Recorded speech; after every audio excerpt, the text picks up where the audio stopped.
Genshin is kinda fun. What a dreadful ending. And while my last couple of videos had their criticisms, the game does a lot of things right and I still play and enjoy it thoroughly. But why? The entertainment one can derive from something is weird to define. Fun isn't exactly a tangible thing, so the best way I can think to describe it is dopamine.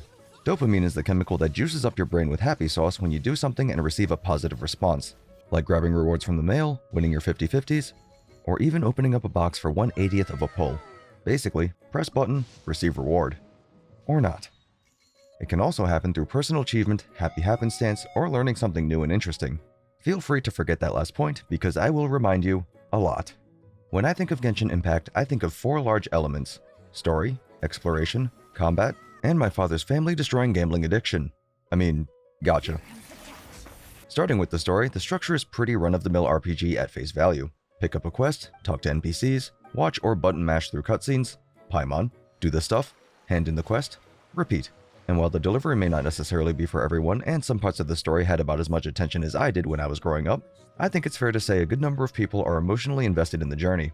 Learning how the story unfolds, learning about your favorite characters, learning Nouvelette wears a size 11 Harbinger shoe. All of these things can contribute to dopamine production because you're learning about something you're interested in. Whatever enjoyment you've derived from this initial wave is literally the tip of the figurative iceberg. If you're very interested in the story, you might be a real go-getter and start digging for the deeper lore.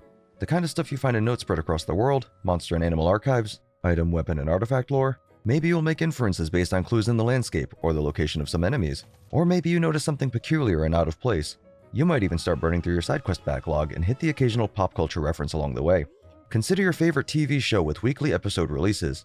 Is there a reason to release episodes weekly as opposed to, say, Netflix, where you can binge watch an entire series over a tub of ice cream and a onesie in one night? It's to build hype, suspense, and to let the events of the previous episode really sink in. It allows time for discussion amongst peers, theories and speculations to arise, and this in turn builds anticipation for the next episode. Does anyone remember the bets that took place before the Game of Thrones finale? They wanted to gamble too. So, applying that to Genshin, there are a large number of technical and practical reasons for downtime between Archon quests. But what it does for a player is allow them to think and wonder, collaborate across the World Wide Web and learn from each other, find links and references to culture and religion, ask what's up with Farina's vision. And when we're learning about things we're interested in, we get that sweet little dopamine win. Or perhaps I'm overthinking it and you're just in it for the occasional Eula, Yoimiya, or Farina appearances. In which case, still, dopamine for you. People are generally social creatures. That's why a lot of people want more co-op content. We like to talk and share knowledge because having common interests is something we can use to create or strengthen bonds. As a little side note, lonely people are significantly more likely to suffer from heart disease or heart-related issues. I'm f***ing doomed. Now for the exploration station. To no one's surprise, this is also pretty subjective. If you like open world games and puzzles, Genshin could be right up your alley. It's basically your own personal isekai with near limitless exploration potential. Sort of. Each region has its own unique defining traits and little biomes for you to waddle your way through, picking up chests and solving fairly simple puzzles along the way, earning you a modest amount of pull currency and materials you can use to strengthen your characters. Let's talk about these puzzles. You may hear someone say, "I'm a visual learner," or "I'm a hands-on learner," when asked about their preferred learning style. Regardless of their answer, people are pattern learners. That means if someone is interested in something, they will often seek out patterns or similarities within those things, or find evidence that reinforces their view of the patterns they already know. It's why some people are obsessed with numbers and why some songs can be so catchy. It's also why thinking outside the box can be difficult for some people, because the box is safe and comfortable. So, how is that applicable here?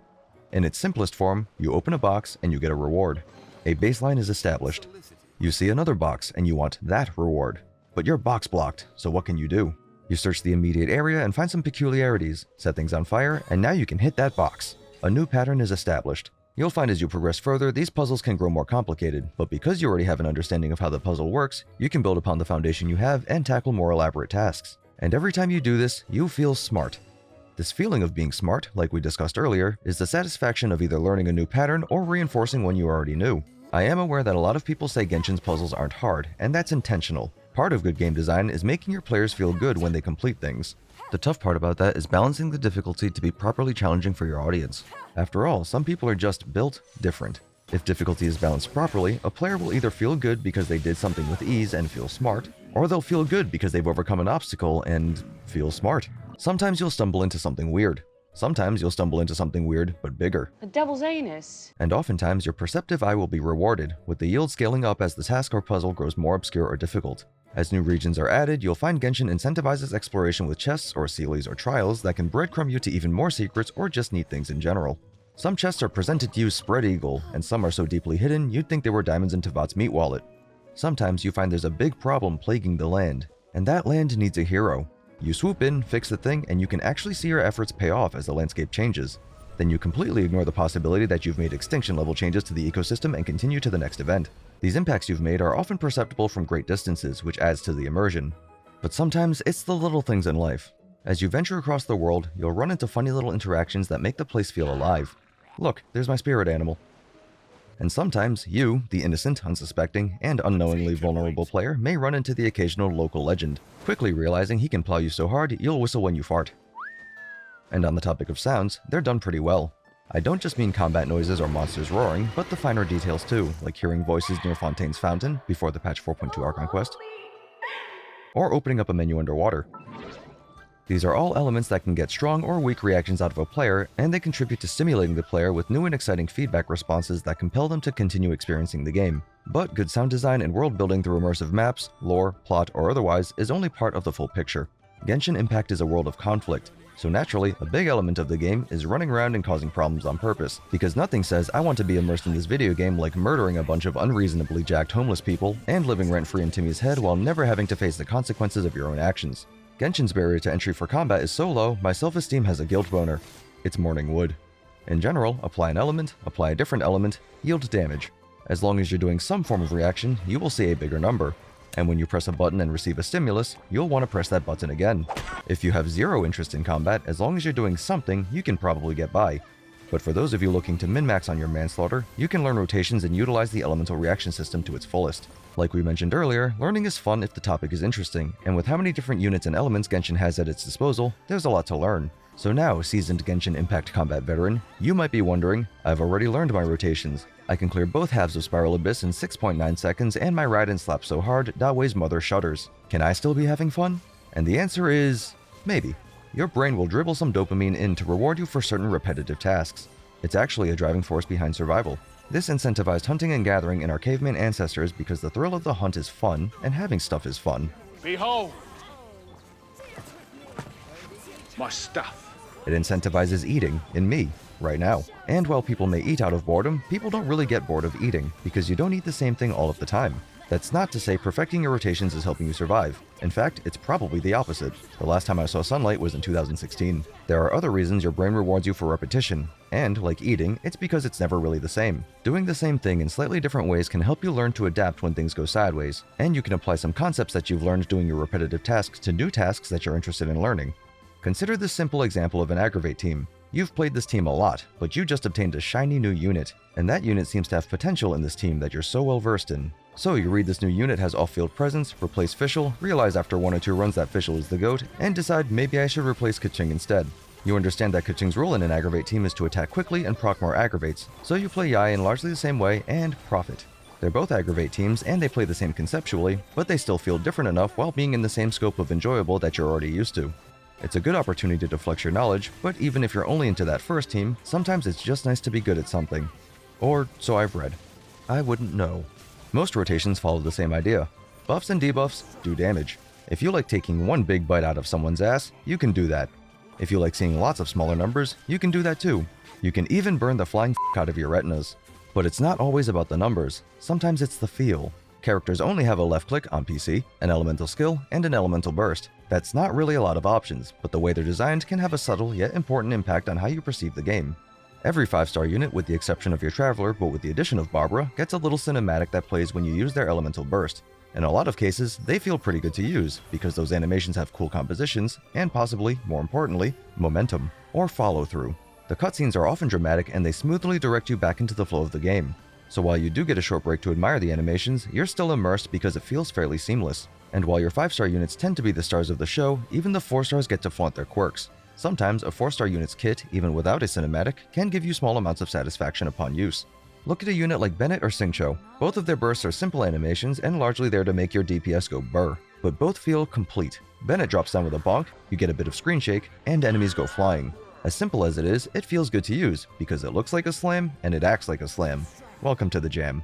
Xingqiu's burst doesn't have the same oof that Bennett's brings, but we have a different experience instead. His burst has quite a bit of stagger on it, which mechanically is useful because it helps keep enemies off your nuts, but it also feels like the inputs you make have power to them. Xingqiu's skill also feels pretty good to use, mostly because not using it feels pretty bad. The resistance to interruption means not being bullied, means not reliving high school, means fun. And it's often something you don't really notice until it's gone. But wait! When you hit the funny button, sometimes you get this pinch. Your camera zooms in to accentuate the character and brings you closer to the combat. It feels involved, intimate, personal, but not uncomfortable. Yet. And you'll find similar design philosophies extend to other characters. Beidou, for example, even gets that pinch when you're in a pinch and poised to counter. Of course, this pinch and some knockback aren't a one-size-fits-all. Yelan's skill has this visual effect on the edge of your screen to provide the illusion of faster movement.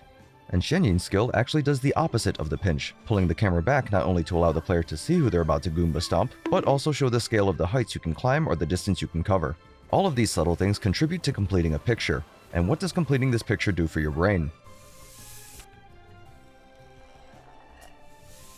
Well, maybe not to this degree, but people like the feeling of completeness. It's why we search for patterns, either intentionally or subconsciously. People also like the feeling of finding a break in patterns. It's like saying, I'm familiar enough with this pattern to notice something weird, and that can keep gameplay fresh and interesting. Now obviously, fun is a subjective thing. I cannot define it for everyone. Some people just aren't into certain games because the game's core mechanics don't resonate with the player, and some people will get bored of something faster than others either due to difficulty or lack thereof, or time investment. And that's okay. Not everything is for everyone. Genshin also does a lot of things wrong, at least from a player's perspective, but that's not the focus of this video. Hopefully you've given some thought to the points I've made, and if I've missed anything, feel free to let me know in the comments. If you're enjoying Genshin Impact, I'm happy for you. Keep on keeping on. If you hate Genshin Impact, I have no idea why you're here. But my next video is probably going to be on Star Rail. Please look forward to it. Or don't. I'm doing it either way.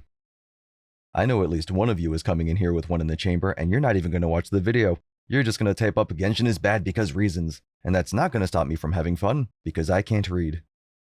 And when we're learning about things we're interested in, we get that sweet little dopamine wit. This sounds so f***ing stupid.